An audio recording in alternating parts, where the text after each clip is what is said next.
Hi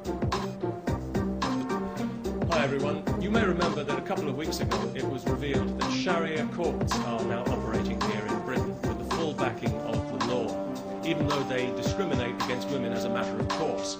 And what this means is that those women who are intimidated into using these courts, as some of them will be, and everyone knows it, they will now find that they have the full weight of the British legal system lined up against them, alongside the patriarchal bigotry in their own communities. Those women who are cheated out of their just entitlement in these places, as some already have been, will find that they have no recourse to the real law to put things right. In other words, we are now accommodating Saudi Arabian legal principles here in Britain, just as we accommodate their corrupt business practices and their threats against our national security when we try to investigate them. If you live in Britain and if you think these courts are a bad idea, please sign the petition to which I've linked, asking that they be abolished and that this poison be removed from our society and that we revert to the rule of civilised law with equal rights for all, if that's not too much trouble. You know, over the last 11 years of this Labour government that we've had in Britain, the British people have seen their society subjected to social engineering on a massive scale by a misguided and arrogant liberal elite who, in their eagerness to fragment the fabric of our society, have actually succeeded in giving civilised values a bad name. Tolerance and diversity are good things on paper. I'm sure we'd all vote for tolerance and diversity, but in practice they've become a nightmare of doublethink and lies, where the most unreasonable people in society are encouraged at every turn to be even more unreasonable.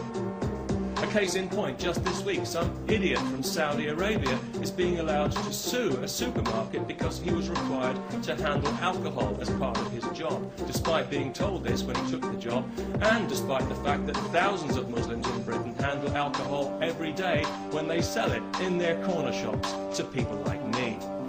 I do find it quite ironic that Islam forbids intoxication when you consider how many Muslims are seemingly so intoxicated by their religion, especially in Saudi Arabia. So it was no surprise to me to hear that this idiot was from Saudi Arabia, because I think we all know that that entire country is mentally ill.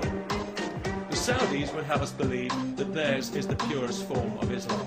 Well, I don't know about that, but it's certainly the nuttiest form. It's barking mad, if you'll pardon the canine metaphor, and it's pig ignorant, even if you won't.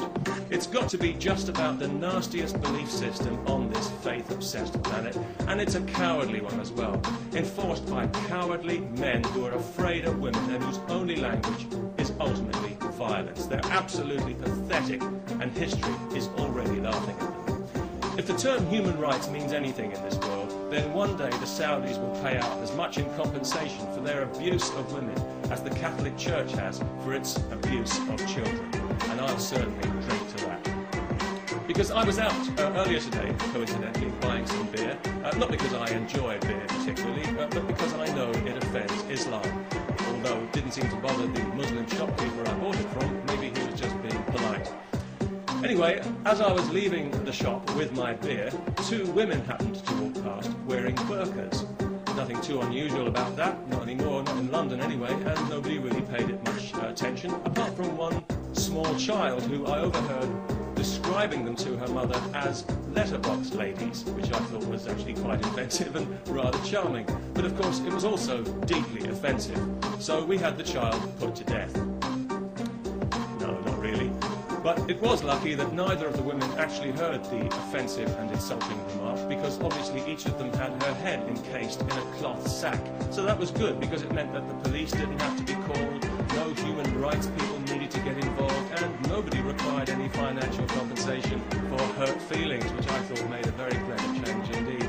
And of course, as a result, we didn't have to listen to any propaganda sound bites from some Islamist Saudi shill at the Muslim Council of Britain. So all in all, it worked out for the best, and it just goes to show that these things don't always have to end in tears.